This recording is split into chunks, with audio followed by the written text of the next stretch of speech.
et bienvenue dans Maurienne Zap. Allez, c'est parti.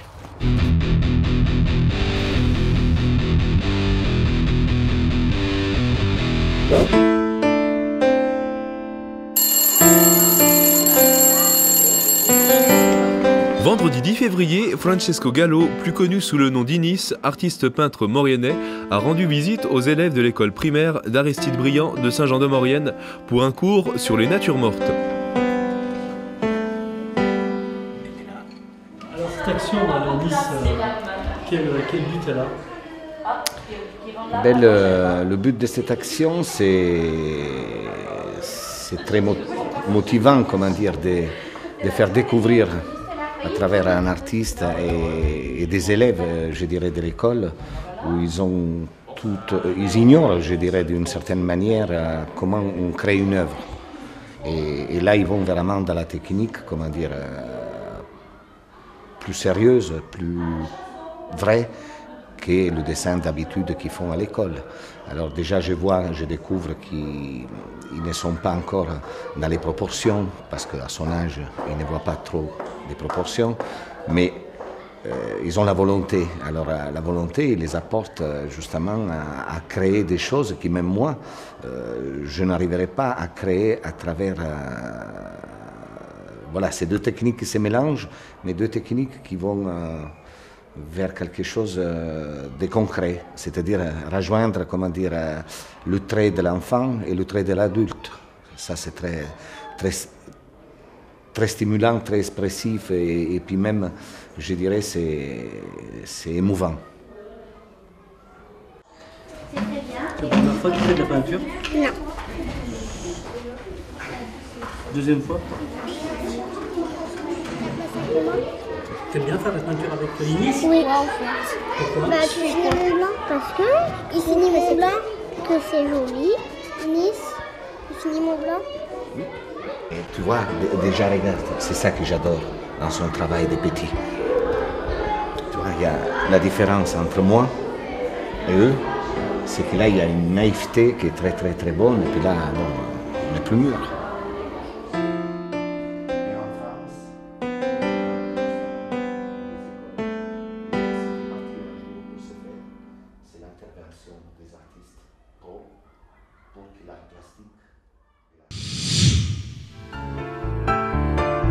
Le mardi 7 février, le Cinéma Star de Saint-Jean-de-Maurienne a reçu la visite exceptionnelle de Thomas Gilou, réalisateur du très populaire film La vérité si je mens.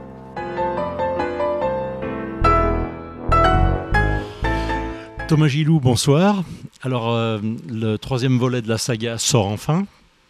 Alors, depuis le numéro 2, vous avez eu le temps de faire Michou d'Aubert, Victor, et enfin, vous avez fait le troisième volet. Alors, pourquoi avoir attendu 11-12 ans même? J'ai attendu parce que il fallait attendre le scénario. C'est vrai qu'un bon film, c'est d'abord un bon scénario.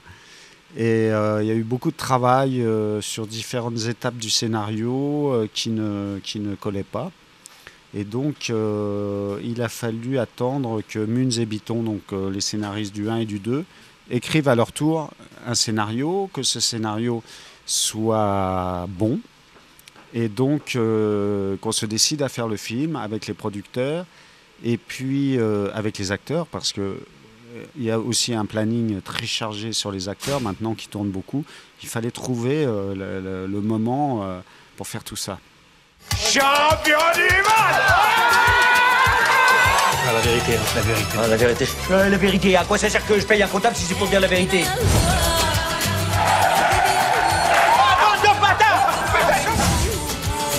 Yalla! Comment il est moisi son Yalla? Donc là, vous l'avez trouvé. Alors maintenant, l'action, elle s'est déplacée du Sentier vers Aubervilliers, c'est ça? Voilà, exactement. C'est-à-dire que le Sentier, c'est plus ce quartier de Paris, dans le centre de Paris. Ça s'est délocalisé. Et puis à Aubervilliers, il y a les Chinois. Donc le milieu du Sentier, c'est un petit peu intégré au milieu chinois et travaille avec les Chinois. C'est-à-dire, par exemple, ils leur louent des locaux. Là, ils vendent de la quincaillerie chinoise. Ils sont un peu grossistes en n'importe quoi. Et donc on est dans un quartier avec une dominante chinoise. Ça correspond à l'actualité d'aujourd'hui de ce qu'est la mondialisation, de ce qu'est la vie d'Aubervilliers aussi. Tu peux me rendre un grand service. Sûr. Une fois que t'es là-bas. Déconne pas. Ah mais non, ça va, je suis bien changé, oh. Il est passé où ce renard là? Je suis perdu, vous êtes où, putain? Je cherche le bureau, de l'autre côté. Putain, partout chinois, j'ai l'impression que j'ai fait une connerie. Je t'achète à bon prix. La vérité, tu regretteras pas. Et alors, vous avez été tourné jusqu'à Shanghai? Alors on a été jusqu'à Shanghai, ouais. On a tourné à Shanghai, on a tourné à Wenzhou dans les usines là-bas. Et curieusement d'ailleurs, la communauté d'Aubervilliers, chinoise d'Aubervilliers, ils viennent tous de Wenzhou. C'est vraiment, ils viennent tous de cette ville-là. Très bien, donc ce troisième volet démarre bien, il y a un peu plus d'1,5 million d'entrées déjà ce jour, c'est ça? C'est ça, oui, il y a plus d'1,5 million d'entrées, donc ça démarre très bien même. Excellemment compte tenu du temps, parce que c'est vrai que la France est un petit peu bloquée par le gel, mais on a fait une grosse tournée de promo, il y avait un accueil formidable sur tout le film. Et alors vous avez pu le sortir en temps voulu, vous avez eu quelques soucis avec la post-production, mais ça s'est réglé en temps voulu? Non, enfin bon, il y a des problèmes en ce moment de restructuration des laboratoires, LTC qui est bloqué. Donc effectivement ça a été un petit peu compliqué pour tirer des copies, etc. Mais enfin on n'a pas été bloqué comme d'autres sont bloqués aujourd'hui. Ouais.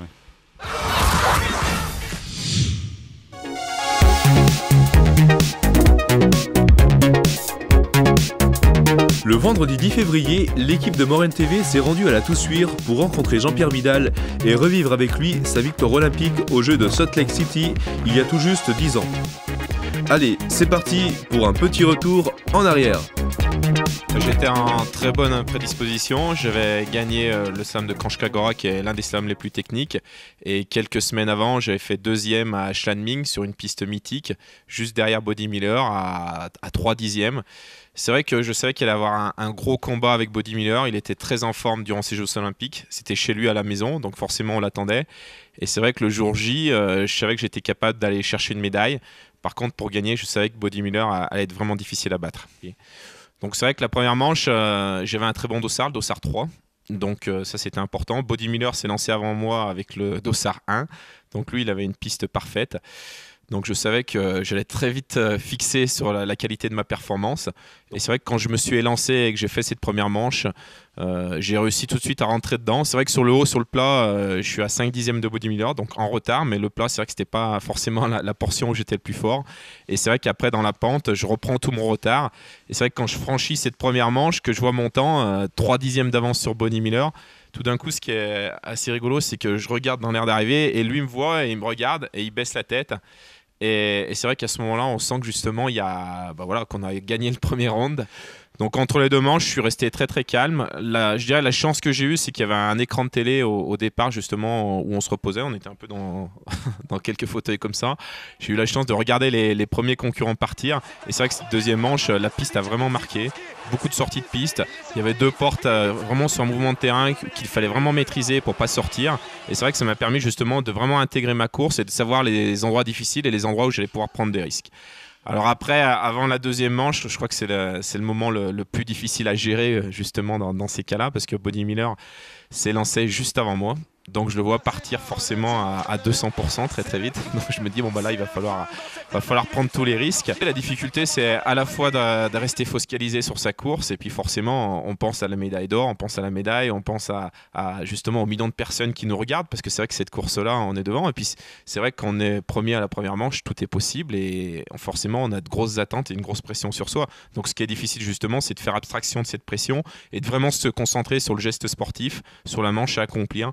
Donc c'est vrai que moi j'ai essayé de vraiment penser qu'à ça, de me focaliser dessus, mais après il y a aussi les aléas de la course et c'est vrai que justement quand j'étais en train de serrer mes crochets, 30 secondes avant de m'élancer, mon entraîneur me tape sur l'épaule et il me dit Body Miller est sorti, t'as 2 secondes 15 d'avance sur Sébastien Amier qui est en tête. Donc là, quelques secondes avant le départ, c'est là ce qui est difficile parce qu'en plus de la pression, il faut commencer à se dire bon, voilà, première chose que tu dis, la course est presque gagnée, sauf que la piste est difficile, il ne faut pas sortir, il ne faut pas trop assurer parce que j'aurais pu perdre toute mon avance. Et c'est vrai que je savais que sur le haut, c'était assez facile, donc je suis parti vraiment à 200% sur le haut. Et après, dès que je rentre dans le mur, je commence un peu à gérer, mais je me fais peur justement parce que je suis en attente et on voit bien sur la manche où je pars derrière, les talons se lèvent. Et ça, c'est le premier gros limite. Et après, jusqu'à la dernière porte, c'est un vrai combat parce qu'il faut lutter en fait avec l'image de se dire ça y est, c'est presque fait, mais il faut encore aller jusqu'à la ligne d'arrivée. Donc il faut vraiment rester focalisé jusqu'à la ligne d'arrivée. Penser à essayer d'accélérer son ski, ne pas sortir parce que c'est vrai que c'est le pire dans ces cas-là. Et c'est vrai que quand on arrive en bas et qu'on franchit la ligne d'arrivée et qu'on voit son nom sur le panneau d'affichage, là c'est un moment qui est exceptionnel. Et je crois que pour les millions de personnes qui étaient à la télé ou les gens qui regardaient à la Toussure, c'est vrai que devant l'écran géant c'est énorme parce que là c'est un moment d'émotion qui est exceptionnel. Après c'est un tourbillon et on est dans un nuage quoi, tout simplement parce que c'est extrêmement difficile à réaliser et je pense qu'il faut plusieurs semaines mais même plusieurs mois pour se rendre compte justement je dirais et puis de l'immensité surtout d'un titre olympique parce que c'est vrai que bon, un titre olympique c'est un rêve de gamin, c'est depuis l'âge de 3-4 ans on pense qu'à ça. C'est vrai que moi j'ai la chance d'avoir ma grand-mère et mon oncle Jean-Pierre et mon cousin Jean Logère qui ont fait du ski à très haut niveau et c'est vrai qu'une médaille olympique c'est le titre suprême et c'est vrai qu'on y pense tout le temps et c'est un moteur dans une vie d'athlète et c'est vrai que le jour où on y parvient c'est difficile à matérialiser et puis c'est difficile aussi à digérer et puis ensuite à rebondir. La semaine qui a suivi la médaille de Jean-Pierre, il y avait des curieux qui venaient pour un petit peu se faire voir, mais après il y avait des gens vraiment intéressés pour qu'est-ce qu'on peut faire à Toussuire pour développer à Toussuire. Je me rappelle qu'à l'époque, il y avait un promoteur qui hésitait un tout petit peu à s'installer et puis que ça a déclenché.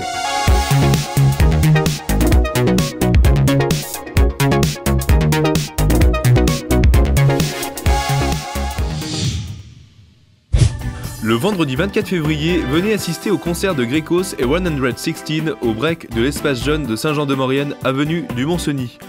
Rendez-vous à partir de 21h, entrée gratuite. Jusqu'au 25 février est installée à l'espace culturel et archives de Saint-Jean-de-Maurienne l'exposition Au fil du pays. Riche en illustrations, cette exposition permet à la fois de présenter le pays d'art et d'histoire et de donner les clés de compréhension de l'histoire et des patrimoines de ce territoire. Le 26 février, le Ring Morennais organise une compétition de niveau régional. Rendez-vous à partir de 13h30 au gymnase Sébastien Berthier de Saint-Jean-de-Maurienne.